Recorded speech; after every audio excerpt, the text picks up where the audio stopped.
Bonjour et bienvenue à tous sur notre chaîne Astronature 49 pour ces éphémérides du mois de mars 2023.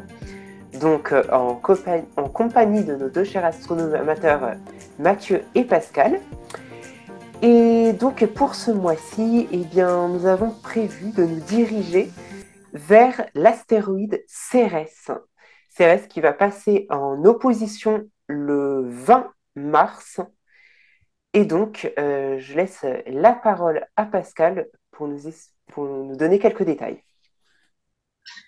Alors effectivement, donc situé entre Mars et Jupiter, dans la ceinture d'astéroïdes, c'est l'astéroïde le plus gros, d'ailleurs considéré même comme une planète naine, avec ses 952 km de diamètre, et elle sera effectivement aux alentours du 20 mars en opposition.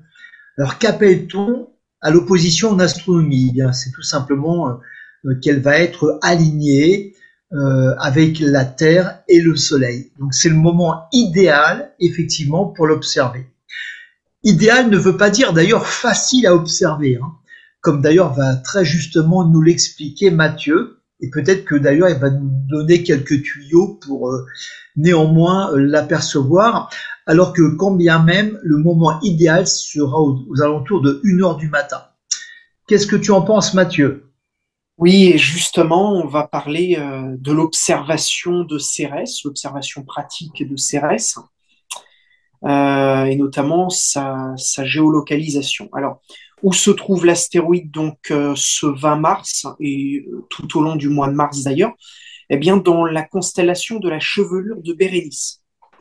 Alors, c'est une constellation qui est relativement peu connue, mais qui se situe en fait à mi-chemin entre le Lion, la Vierge et le Bouvier. Vous pourrez la repérer aisément sur n'importe quelle carte du ciel numérique ou papier. Alors, sa magnitude caracolant à 7 eh bien, ne permet pas de l'observer à l'œil nu, mais une paire de jumelles peut suffire pour l'observer.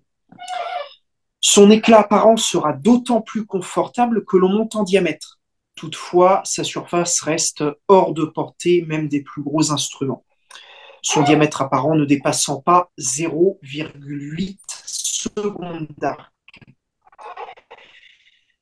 Et c'est justement le pouvoir de résolution théorique d'un télescope de 150 mm. Alors, pourquoi je dis théorique? Eh bien parce qu'en fait, il dépend d'une collimation et d'une qualité optique parfaite des optiques, autant que la qualité du ciel de votre site d'observation. N'espérez toutefois pas voir autre chose qu'un astre ponctuel, ne se distinguant guère des étoiles environnantes. Tout au plus, un gros Dobson vous révélera-t-il timidement un disque lumineux, plus renflé que le disque d'Erie, de ses voisines stellaires. Le véritable spectacle de cette opposition réside en arrière-plan. Tout au long du mois, en effet, Cérès navigue dans un écrin constitué d'une multitude de galaxies de toutes formes.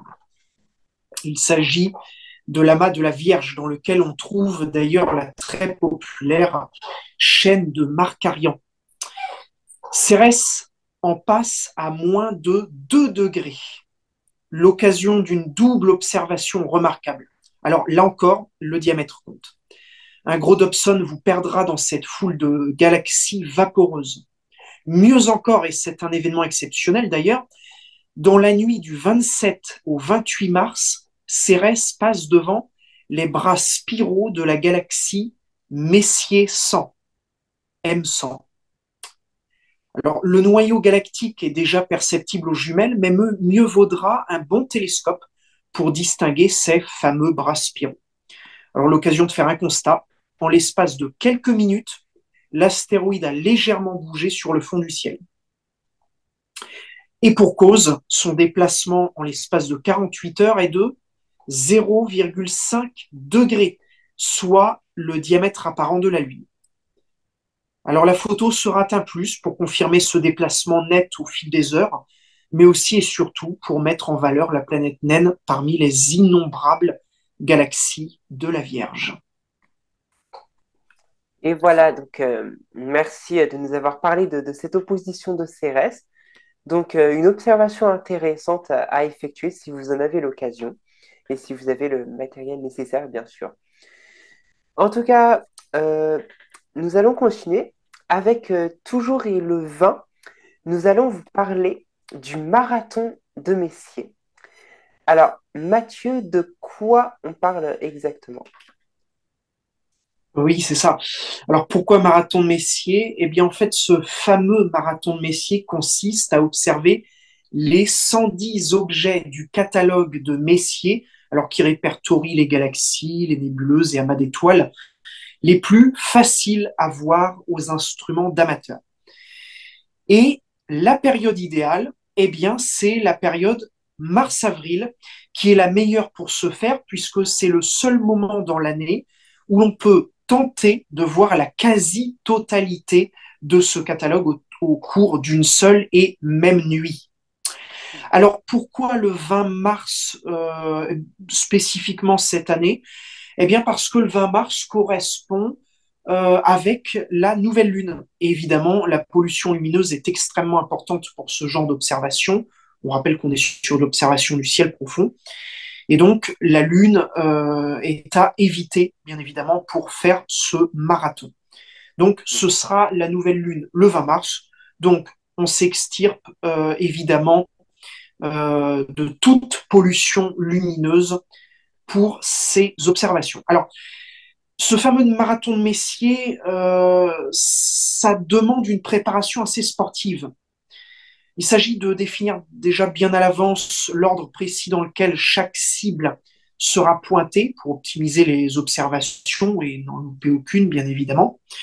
Alors, certaines se couchent rapidement, une fois la nuit tombée, et d'autres, au contraire, se lèvent tardivement au petit matin. Vous comprenez la préparation.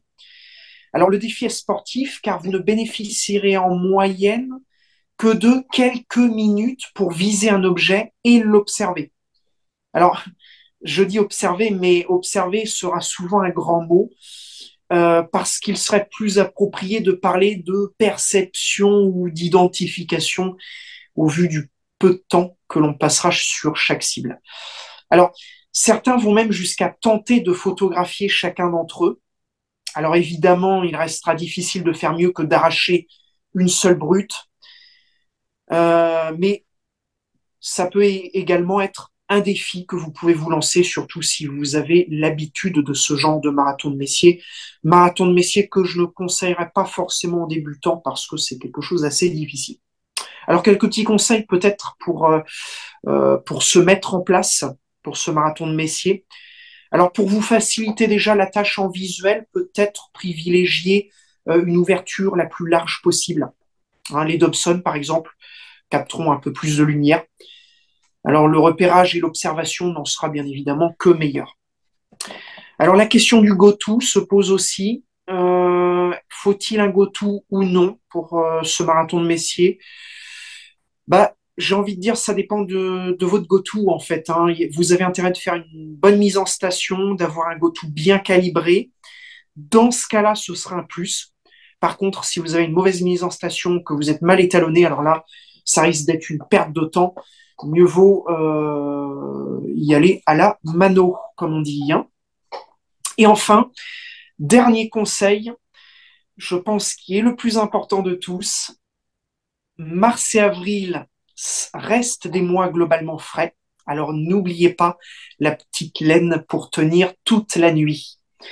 Un peu d'eau et du sucre vous permettront également de garder assez d'énergie pour terminer ce marathon sans être terrassé par la fatigue ou en tous les cas le moins possible.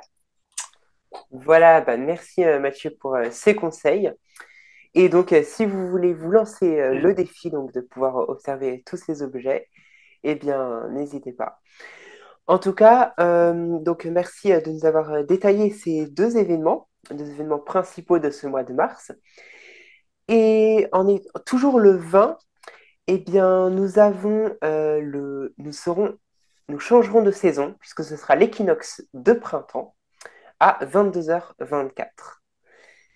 Et enfin, eh bien, nous vous rappelons que le changement d'heure au mois de mars, l'heure d'été, Donc, s'effectuera du samedi 25 au dimanche 26 mars. Maintenant, avant de terminer ces éphémérides, nous allons vous présenter donc cette photo du soleil qui retrace donc cette activité du soleil ce mois de février. Et donc, Mathieu, je te laisse la présenter. Alors, on change un petit peu de format puisque je vous propose non pas une foule comme j'en ai l'habitude, c'est-à-dire on voit le disque solaire en entier, mais un zoom sur une région active du Soleil.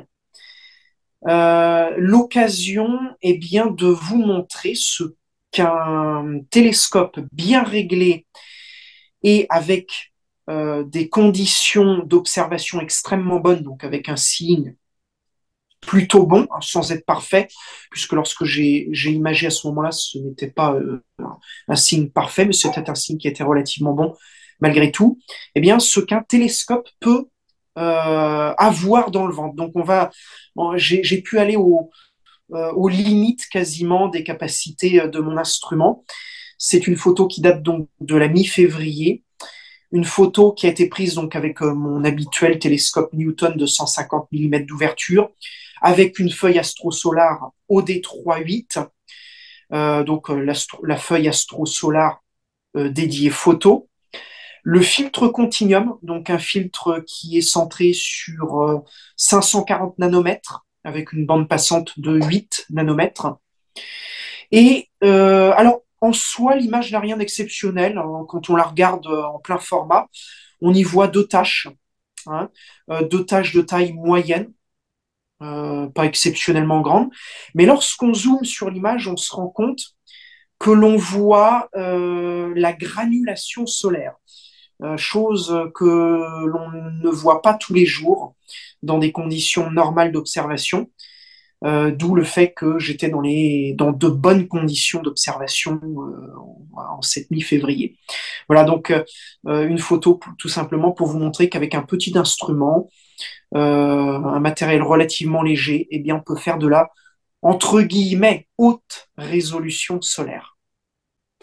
Voilà, donc merci Mathieu de nous avoir partagé cette belle image du soleil.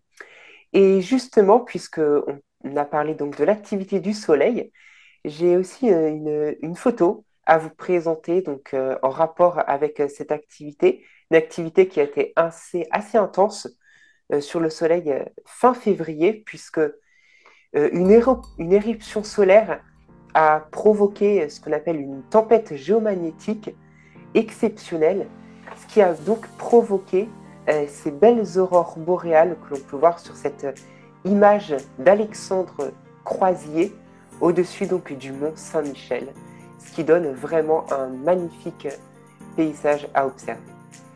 Et donc c'est sur cette magnifique photo que l'on va se quitter, et en vous souhaitant donc un bon ciel à tous et à toutes, on vous donne bien sûr rendez-vous pour le mois prochain.